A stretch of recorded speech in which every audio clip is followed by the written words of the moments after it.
At Service Logic, we believe the future of the skilled trades lies in training and development, and that's why we created the Edge, a platform dedicated to empowering our greatest assets, our people. From hands-on training to leadership development, Edge is where technicians grow their skills, expand their opportunities, and build lasting careers. Because when people succeed, our companies, our customers, and our industry thrive. This is the Edge. This is the future of the skilled trades.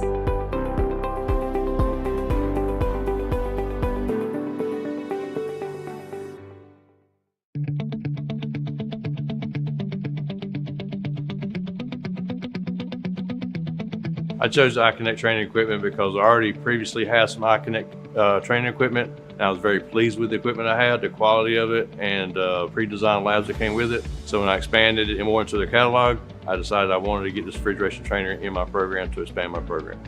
My experience so far using the TU-155 has been a pretty good experience, especially my second year students. And it the light bulb kind of syndrome goes off when you see that little flicker in their eye and oh, I got it. That's what us instructors, what we look for is the I got it moment. And this helps me to the I got it moment with my students, and that's what's my goal to achieve. We are Daikin, the #1 global indoor comfort provider. Our innovative home and building solutions are engineered with energy efficiency and sustainability at their core, ensuring improved indoor air quality for all. From heating and cooling to ventilation, air purification, refrigeration technologies, and connected devices, we are at the forefront of technology, addressing the pressing challenges of sustainability.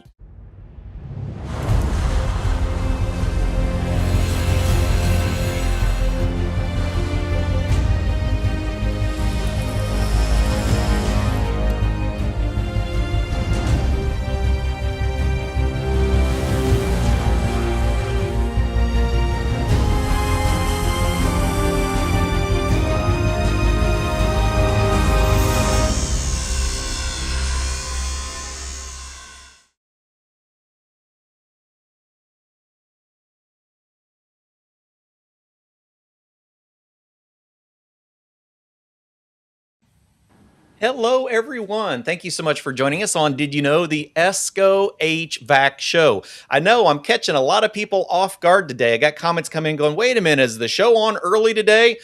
We have had such a outpour from the industry to help educate everyone on changes in the transition. We actually have 2 shows today. So we're going to go back to back, 2 different conversations.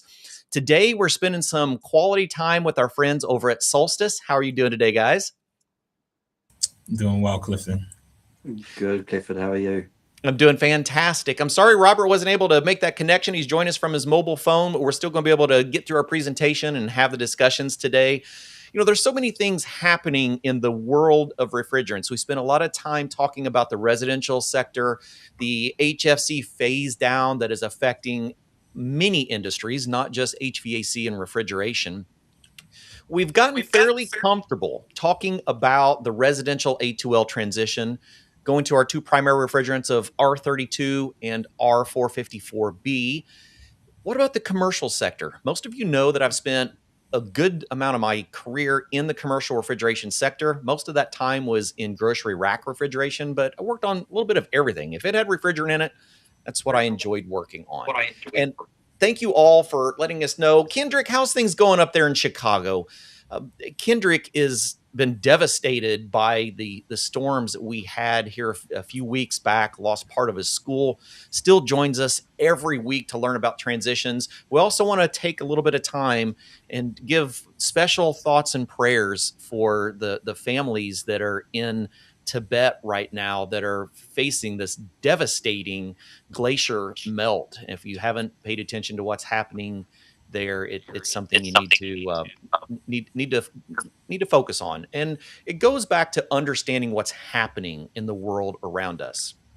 Now, there's many stances on how much, hey, thanks for joining us, Reefer Mechanic. This might be right up your alley. We're going to be talking on the commercial side.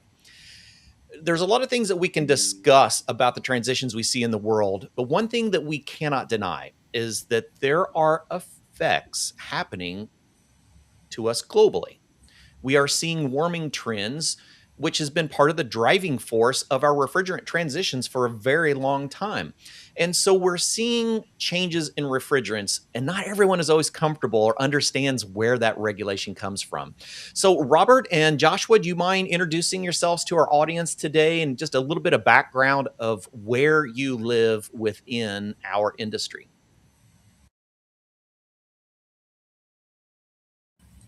Yeah, I'm happy to go first. I am Joshua Shodeinde and work for Solstice Advanced Materials. We are a refrigerant producer, and formerly we're a part of Honeywell. Solstice has spun off of Honeywell about 10 months ago. So we're a newer company, newer name. Some of you may be familiar with the Solstice brand, but we are now our own independent company. A lot of excitement around that. But I am our Solstice internal regulatory expert. I've been working on environmental policy for about a decade now. First at the state level, I used to work at the EPA, at the Environmental Protection Agency, for a few years, where I was actually one of the lead authors for the implementing regulations of the AIM Act, which we will talk about later. So nice to meet you all. Excited to be able to talk to you all about the HFC transition, about what's happening on the US side and what that means for you.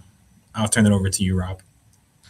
Yeah, so good afternoon. I'm Robert Godfrey. I'm an application engineer, and I've got a similar background to you, Clifford. I mean, I was on the tools for many years, out there turning wrenches, fixing things, trying to keep up with what's going on.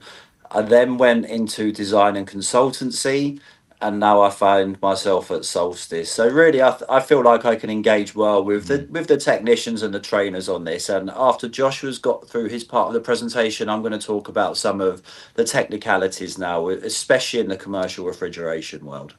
Absolutely. I'm so grateful to have both of you, because you're bringing two different sides of the same conversation that we are all having right now. And it's so important that we have firsthand information from the industry, especially on the regulatory side. As technicians and as educators, we see the changes, we're trying to learn about them.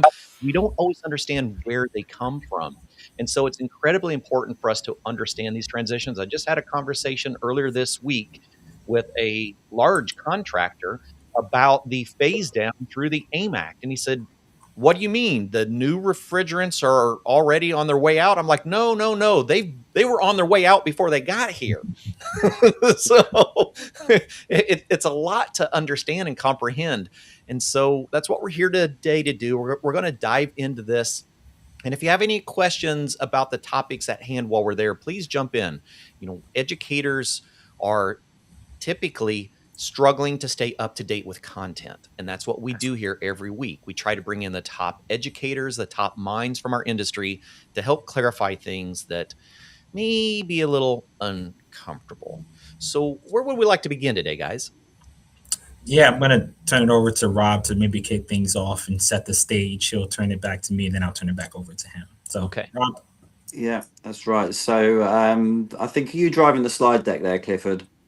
Yeah, Joshua is. Joshua is. Okay, so I think the first one we've got is a legal disclaimer. So that's just saying that, as far as we know, everything is correct, but this is an ever-changing industry, so just check what we're telling you. But as far as we know, everything is. So you can have a quick read through that, and we will move on to the next slide. So I think Joshua did touch on this. Solstice is a Honeywell spin-off. This slide's just basically showing some metrics, and we are still a large company. We are still operating globally, pretty much with all the same facilities, the same staff that we had there before, under the Solstice banner now. So we can go on to the next one. And we aren't just involved in refrigerants, although that's what we're here to talk about today. We are an advanced materials business. So we do some healthcare packaging, like the blister packs you can see there. We also do some insulation, so foam blowing products. And we also do some advanced alloys for the nuclear and chemical industry.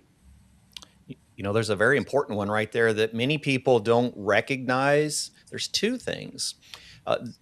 The HFC phase down doesn't just affect heating, cooling, refrigerant. It affects many industries. And I was just doing a class where we were talking about healthcare packaging, talking about the gases that we use for pressurizing things like inhalers. You know, there's a significant change happening in many industries. And so keeping a high level view like this really helps us all understand the world's not picking on HVAC and refrigeration. It is a global transition that we're going through. That's exactly it, Clifford. You're right. And as you say, the healthcare inhalers have transitioned away from 134 now. And also the insulation. You know, people think that foam's just blown with air, but it's not. It is blown with other products. So that's where we sit within the space. And I think the next slide we've got here is, I'm just going to touch on the refrigerant transition timeline, because people that have been in the industry have been through this many times before. When we're talking about environmental issues, there's two real parts here that concern us. We've got the ozone depletion potential and the global warming potential. The ozone depletion potential is based on an old CFC R11, and the ozone depletion or the global warming potential is based on CO2. I'm sure many people are aware of that. But then if we go back to the beginning of the timeline here, we start in like the early 1800s, and we can see we're using ammonia and some hydrocarbons, but they've had some problems, you know, toxic, flammability. Yeah, so you know, they work, but they'll kill you kind of scenarios. Exactly. And again, they probably just had these products there, so we're experimenting with them. We get into the 1900s, and we are generating here fluids for use, primarily for refrigeration. So this is where we start developing the CFCs. So this is like your R11s, your R12s. It was a bit before my time. I did see some, but it wasn't something I actually worked on. We can see we've got very high GWP here on some of these refrigerants and a very high ozone depletion potential. So 1987, have the Montreal Protocol, and this basically says that we are going to cut down a lot of the ozone depletion potential from these refrigerants. This gives birth to a new line of refrigerants, CHCFCs. You know, and in this group, we've got R22, which everybody that's worked in the industry love working with R22. Great fluid to work with across all applications, you know, from low temp refrigeration all the way through to air conditioning. We could have things like flooded evaporators, great refrigerant, easy to use. But unfortunately, it still had that ozone depletion potential there. We did cut the GWP down quite a lot from the previous CFCs, but still had the ozone depletion. So then that brings around the next generation, which was HFCs. And this is the refrigerants most people have been working with up until now. So like your 410s, your 404s, your 134s. And by this time, we've totally eliminated the ozone depletion potential, which is great. That's what we wanted. But we're still quite high on the GWP. So that leads us nicely into HFOs and where we are at now. So HFOs have actually been around a reasonable amount of time. We're only just starting to see them really come into the mainstream now, especially in the United States. But I mean, some manufacturers like Mitsubishi Electric have had R32 mini splits out there now for well over a decade. Absolutely. Yeah. So this is where we are. We're into HFOs. The Kigali Agreement came around in 2016, which is basically outlining a global HFC phase down to everybody that's agreed to it. And we've got no ozone depletion potential still, and some of our refrigerants are down to a GWP of less than 1. So these are really refrigerants to take us into the future now. But environmental impact from a GWP standpoint is very low. We then have the AIM Act, which came around in 2020, which is basically just outlining how we're going to do it in the US, and ratification of the Kigali Agreement in 2022. So that's a brief timeline of refrigerants throughout the ages, and just showing that we have transitioned successfully before, many times through different generations of refrigerants. So I will hand it over to Joshua now to talk about the AIM Act and some of the regulations out there. Yeah, and thank you, Rob, for that background and context. I think it's really important that everyone knows and understands kind of the why. And Clifton, you alluded to it earlier during your opening, that this is not unique or different to the US, that this is something that's happening throughout the globe. Interest in transitioning away from materials that have what's known as high global warming potential. So that terminology just means that it has some type of negative impact on climate. And the higher the GWP, the worse it is for climate. The lower the GWP, the better it is for climate. So what I'm going to do is talk you all through kind of 4 different areas. One, talk about the federal program, the US federal program on phasing down these high global warming potential refrigerants, HFCs. Then I'm also going to cover the different elements of the AIM Act. So there are really 3 main pillars that stand up the entire program that I'll cover. I'll talk about some of the implementing regulations, and then end off talking about what's happening at the state level, because while the AIM Act is a federal law and the federal HFC transition program, states can actually go beyond the federal government limits and set their own targets and own phase down schedule. So we'll talk a little bit about those states that are taking the lead in trying to drive even the next generation of transitions. So let's start off with the AIM Act. This was a bipartisan piece of legislation, the American Innovation and Manufacturing Act. It actually was legislation signed under Trump 1.0 in December of 2020. Correct. And it made a lot of sense, right? This was supposed to encourage, supposed to facilitate, and really strengthen Americans' leadership in the innovation and manufacturing space. So this whole entire law is supposed to really help us, help American companies, help American producers and folks who are in the entire supply chain.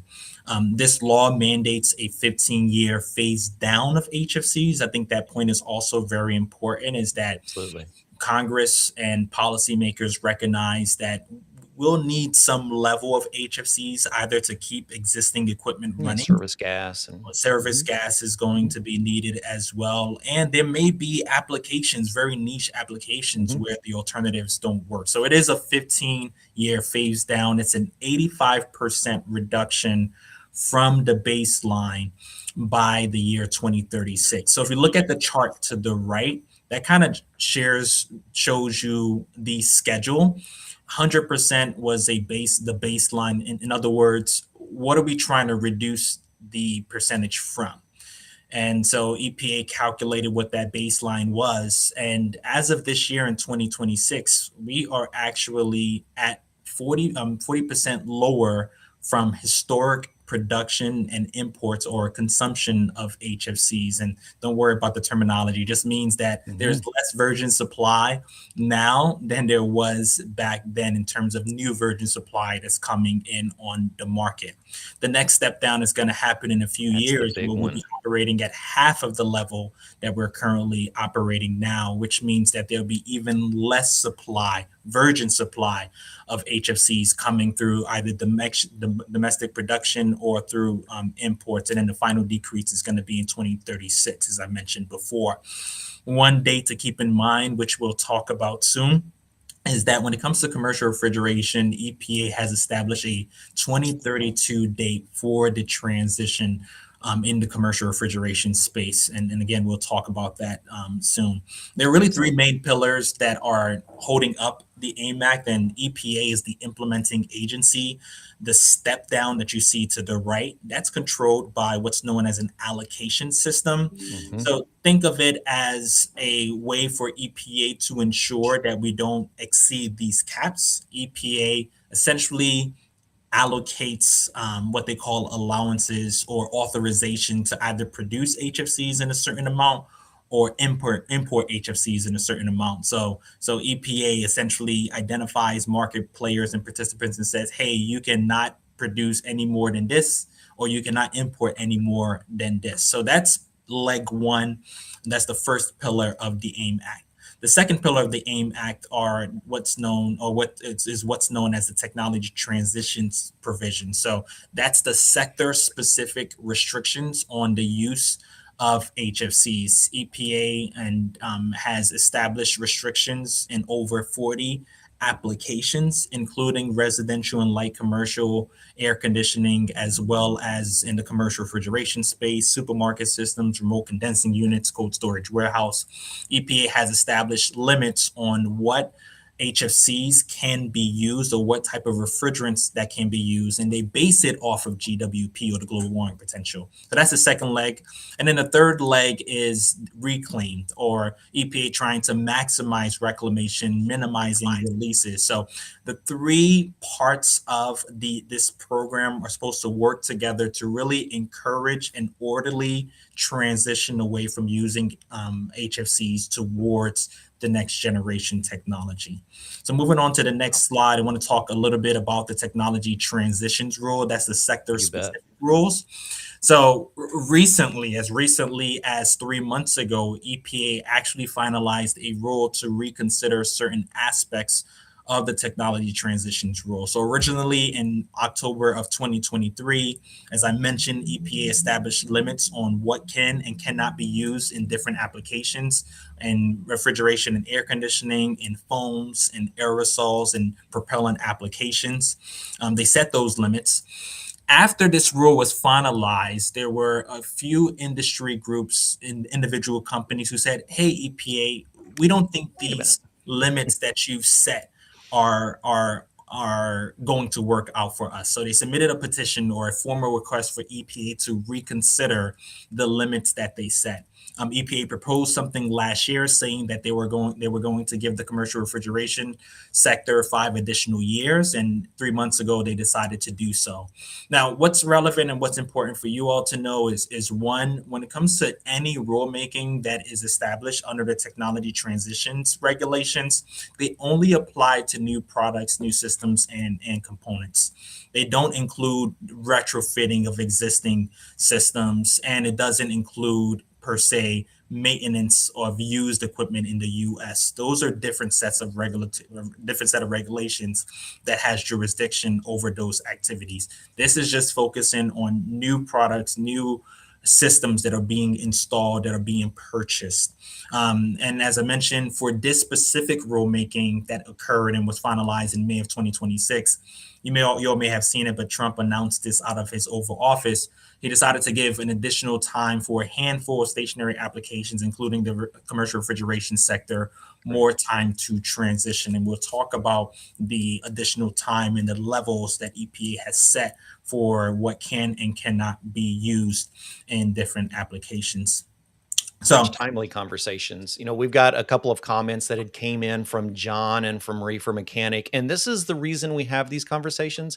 There's so much information out there, Joshua, that oftentimes it gets little misinterpreted, and that's why I'm so grateful that you're covering this. One of the things that a topic that I've heard in the industry is that in 2028, we're going to be eliminating A2Ls because of another GWP limit that is not set anywhere out currently that we have seen anywhere, but it has been spoken within the industry quite often on the contractor side. And then when we look at what are those potential refrigerants down the road, we can talk about those here in a little bit, because it really does come down to the GWP concerns. And one of the things I wanted to mention, which is why we have these conversations, Reefer Mechanic, I don't know if everyone recognizes this, but about 97% of the refrigerants that are manufactured never make it back to reclamation. If those refrigerants would have been sealed in the systems, repaired, reclaimed, we could have stayed back with any of those original refrigerant groups that we had the opportunity to use. We wouldn't have had ozone depletion, and we wouldn't have had global warming potential if the refrigerants weren't in the atmosphere. So these transitions are happening very much because of practices from the industry that have created these scenarios. And I have been on both sides of this fence. I have been on the technician side going, we're just changing refrigerants again. But I have now been on the more educated, informed side, recognizing that, if we wouldn't have let R12 out of systems, we may have still been using R12 today. R22, the refrigerants that people say were great refrigerants, they were great when they were in the system.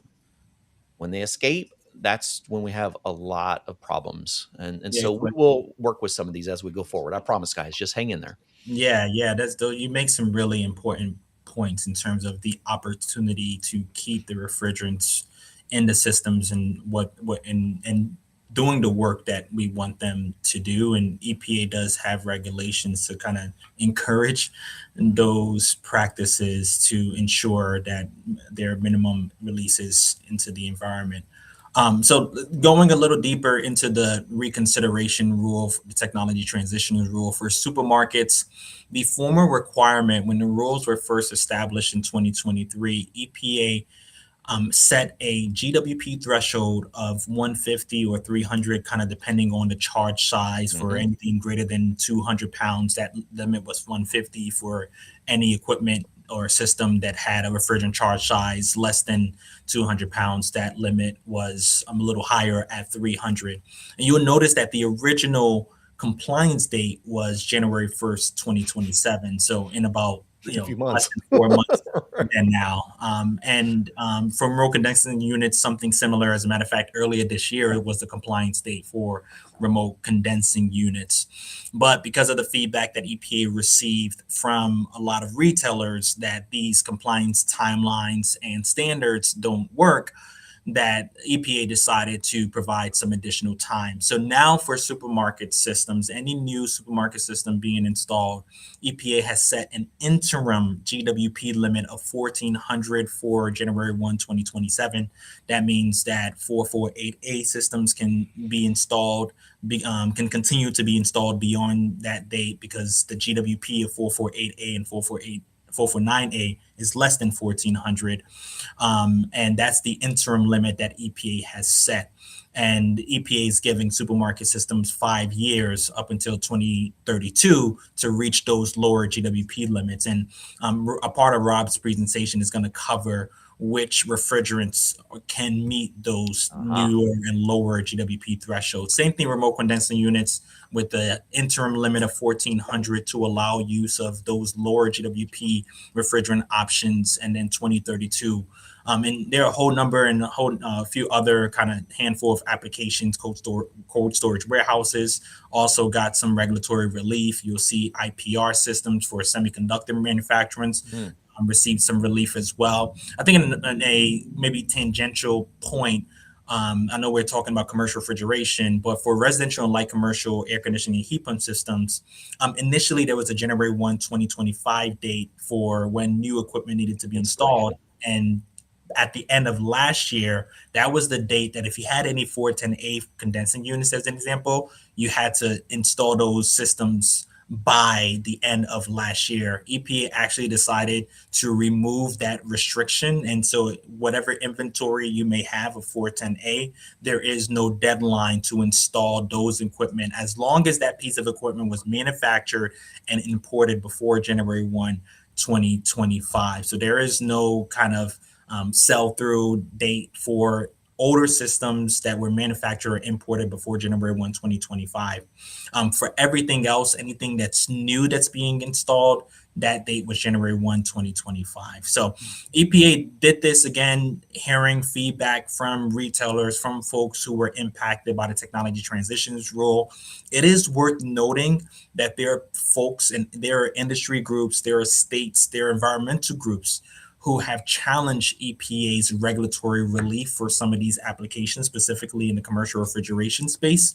And that's ongoing litigation. We'll see where things ultimately land. But for now, the regulatory text says for supermarket systems, the limit will be 1,400 beginning next year. Same thing for remote condensing units. And then in 2032, you see the lower GWP drop. Now, moving on to the refrigerant management regulation. So we spoke about the allocation system, the actual step down, which is controlling supply. Just now, we just spoke about the technology transition as the second pillar of the AMAC, which is ultimately supposed to control demand. Yep. Less systems will demand HFCs, newer systems. The third piece of the entire, what some folks refer to as three-legged stool, is the emissions reductions and reclamation rule. So this was a rule that EPA established at the end, near the end of 2024, to really establish some standards for managing the servicing and repair and recovery side of dealing with HVAC and refrigeration systems. A couple of things that is worth pointing out: EPA has established leak repair provisions for certain refrigerant-containing equipments, making sure that equipment is not leaking beyond a certain leak rate. They've also established a standard for what they define as reclaimed refrigerant. Why is that important? If you look to the right, the second bullet to the right is the service and repair reclaim. Currently, EPA has a mandate that supermarket systems, refrigerated transport, and automatic commercial ice makers used reclamation refrigerants beginning in the year 2029. So that's for any refrigerant containing system that has that uses HFC. EPA is mandating and requiring for the service side that service be done with that service be done with reclaimed refrigerant. So that's where the reclamation standard comes into play. It's worth noting here that even though the 2029 mandate is in place, EPA is doing a data collection exercise to really see what are the reclamation volumes today, right? And if those reclamation volumes may not be able to meet the service demand in 2029, it's very possible that we see adjustments in what these requirements are. But it's worth, again, just saying that this entire program is to really encourage and facilitate an orderly transition to next generation technologies, to move at a pace and at a scale that is workable, that's practicable, that's implementable for the entire supply chain. Yeah, that's very manageable. That's one of the biggest concerns that we have, from I would say from the service sector, from the contractor side, is that, this is assuming that contractors are going to be doing their due diligence for reclaiming even more refrigerant than we have currently. And that's why we do so many conversations, so many live shows talking about the importance of reclamation. When we make that next transition in 29, now we're talking about a 70% reduction in the newly manufactured HFCs. There's not going to be a supply of new refrigerant for servicing. We will have to rely on that reclaimed refrigerant. So to be able to do this properly, this transition, we really need the industry, and we really need to be making sure every student coming through that classroom understands the importance of reclaiming that refrigerant and doing our due diligence and leak repairs. Great points, Clifton. I'm going to end my portion of the presentation by talking about U.S. state activity. I had alluded to this earlier, but states can go beyond the federal program when it comes to what GWP thresholds and what restrictions are in place. And you have a handful of states that are doing just that, who are establishing their own HFC phase down requirements and programs beyond the national program. These states include California, New York, and Washington State. New York released a regulation in December of 2024 where they've established really low GWP standards on what can and cannot be used. They've set that bar as low as 10 in a lot of different applications by the year 2034, with some applications going a little sooner. California and New York are both taking a different approach, where instead of just going straight to regulations, they're putting together a report. They're conducting an evaluation on what's technically feasible, what can we actually do. So they're both in the process of putting together reports on how the transition, how another potential transition will look like within their states. The Exactly. table that you see in the middle refers specifically to GWP limits on bulk virgin material that California, New York, and Washington have established. So last year for California and New York, any virgin bulk material that has a GWP over 2200 cannot be sold. Again, EPA is really trying to build up and encourage more reclamation activity and the use of reclaimed material. And then all three states in 2030 dropped that threshold down to 1500 and then 750 in 2033. So there again, states who are looking to push the envelope a little further. I think generally when it comes to the industry side, a lot of folks like the national program and prefer that everybody's moving in unison, but you have states who are thinking about going a little further and setting the bar a little lower. So something to keep an eye out for.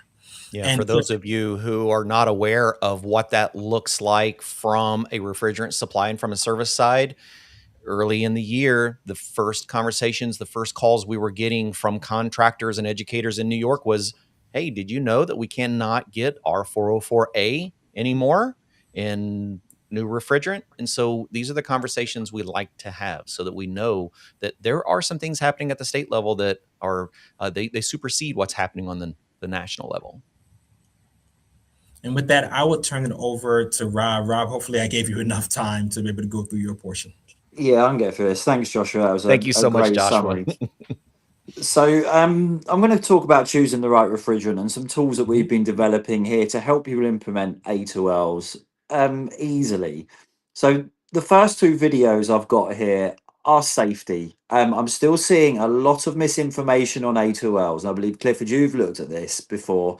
So I actually have that loaded in my video player right now on the show. okay. I do. Right. So this is 111 grams 1234 YF used extensively in automobiles. We were sitting inside the refrigerator here, and we've got a spark igniter. So you're going to see a combustion event occur. It's hard to see. If you keep watching, there you go. So that's a mildly flammable refrigerant. The next slide shows 55 grams of R600A in a refrigerator.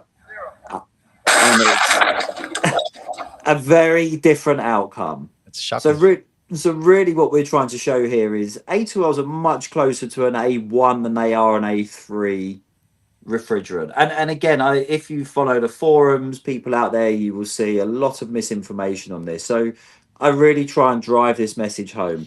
I'm not minimizing from the fact that there are some mitigation strategies we have to employ because we still do have a mildly flammable refrigerant, but a magnitude of difference between an A2L and an A3. Significantly, yeah. So the next slide we have here is this is from AHRI's website, and this is the A2L readiness map. So you can go onto their website, you can click the state where you're working, and it comes up with the codes and regulations they're working to on the left-hand side. Now, this is quite important because A2L installations are quite new, especially in the commercial refrigeration space. So you need to make sure you're working from the same codes and standards that your local AHJ is. And again, my recommendation is speak to your AHJ early, your fire marshals early on in the process.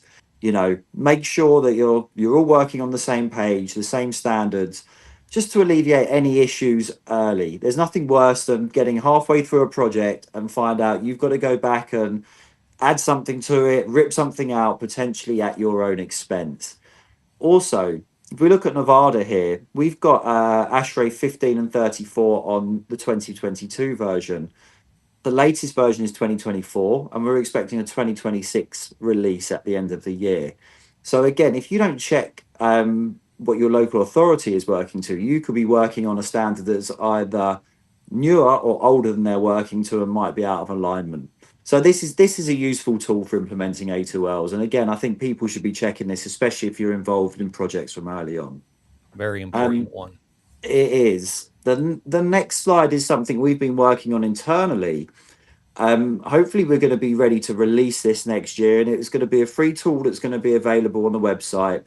And this is how to implement A2Ls into a space in commercial refrigeration. So equipment that's certified to 60335-2-89 for commercial refrigeration has a set of criteria on minimum room sizes that it can be in to prevent a flammable atmosphere build up, and a list of mitigation requirements. Now, I'm not going to go into all of those today. I'm sure a lot of people are quite well versed on them, but it's time consuming. You know, I can talk a whole hour on leak mitigation, but I'm just showing this tool's going to be out there. And if we look on the left hand side, there's some parameters to put in, like the refrigerant.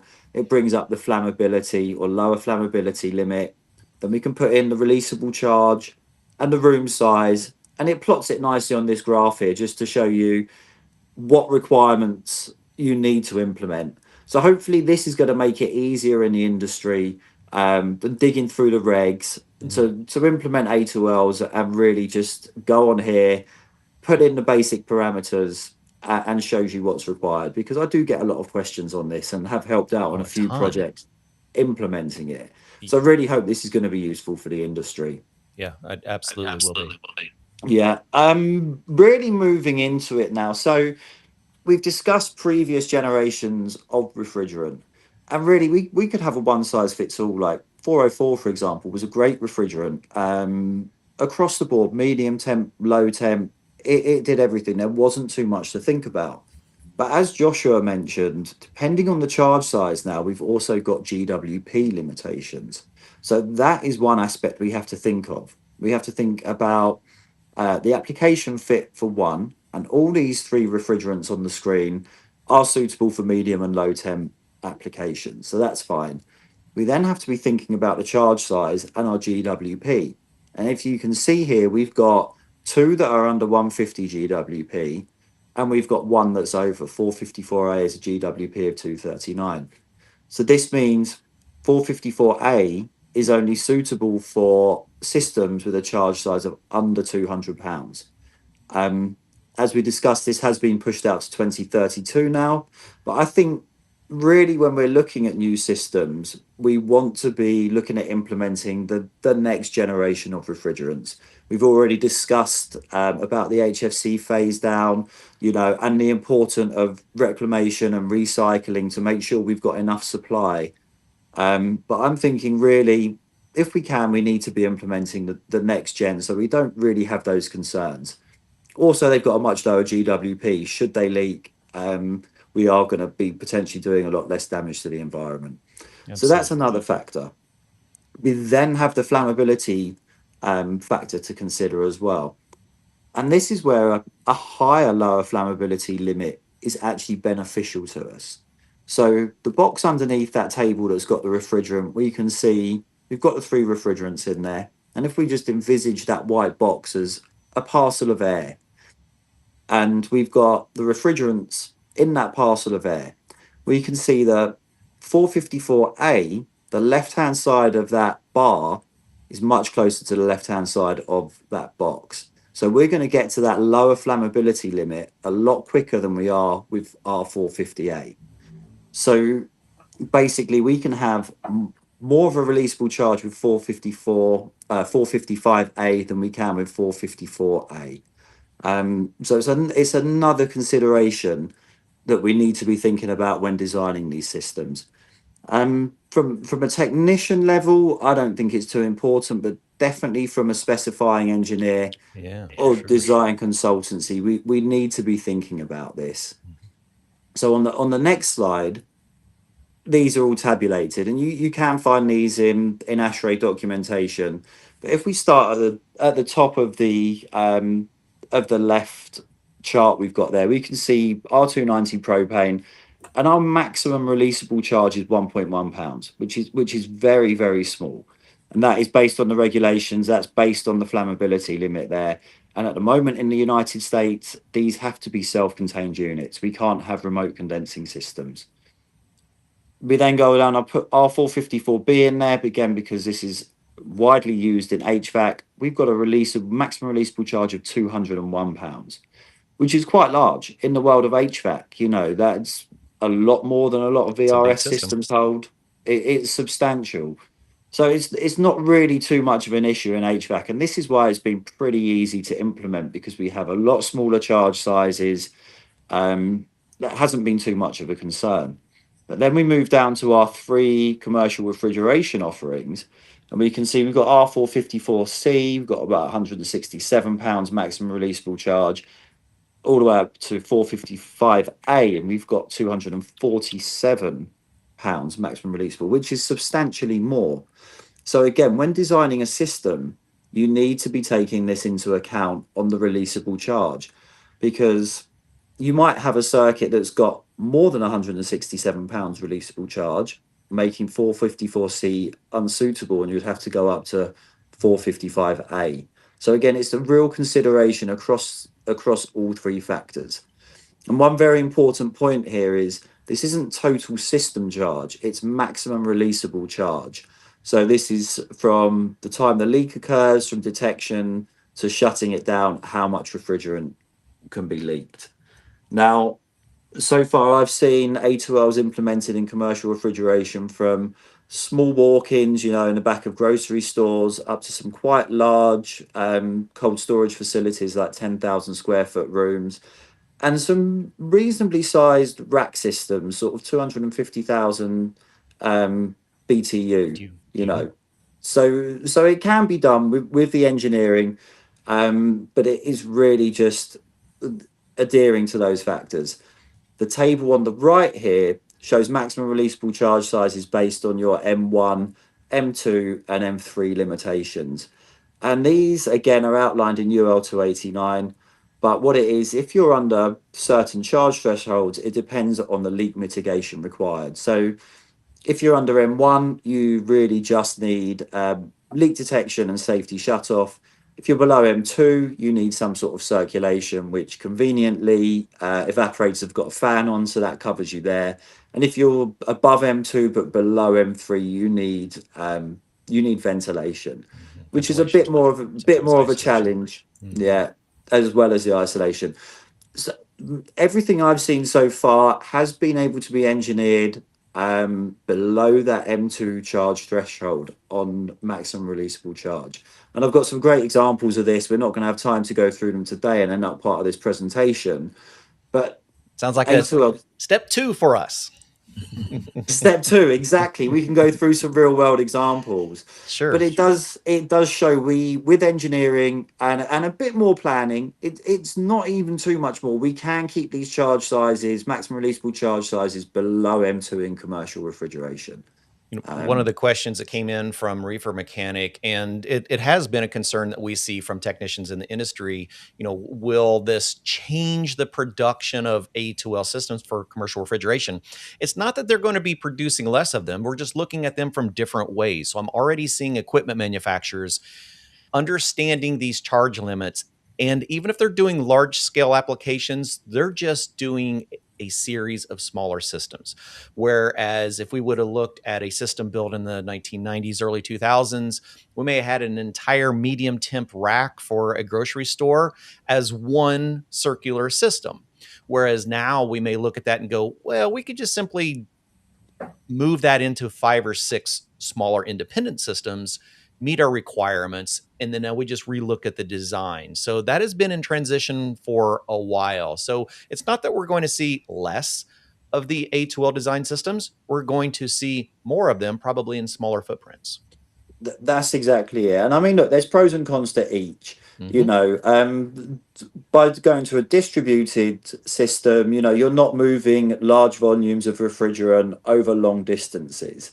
And refrigerant, as you know, is great at doing a phase change. It's not so great at transporting over long distances. And then you have things like pressure drop and your flash gas at your expansion valve. So there's those advantages to doing that. And you're totally right. We're seeing some interesting system architecture come around. We're seeing distributed water loop systems. We're seeing micro rack systems as well as your standard remote condenser. So it's really an interesting time. This is also some of the confusion. A lot of people don't know what to do for the best, and too many options are just very confusing. So I think as we go through and we start seeing these systems implemented more, is going to become a lot clearer what's going to work for the individual application. Absolutely. So the last slide I've got here really, if we go on to that, shows the landscape we've got. Sorry, Josh, you're gonna have to click all the way through. The last one should be reading R32 on the refrigerator air conditioning at the very end. There we go. So this basically just shows what we've got, legacy products, and what we have as a replacement. One very important point I'm going to make here is retrofit A1 to A1 are fine. We've had no problem, but we can't do a retrofit with an A2L into an A1. So if you're running a 404 rack now, you can't decide to use one of the next gen A2Ls and do a retrofit into that.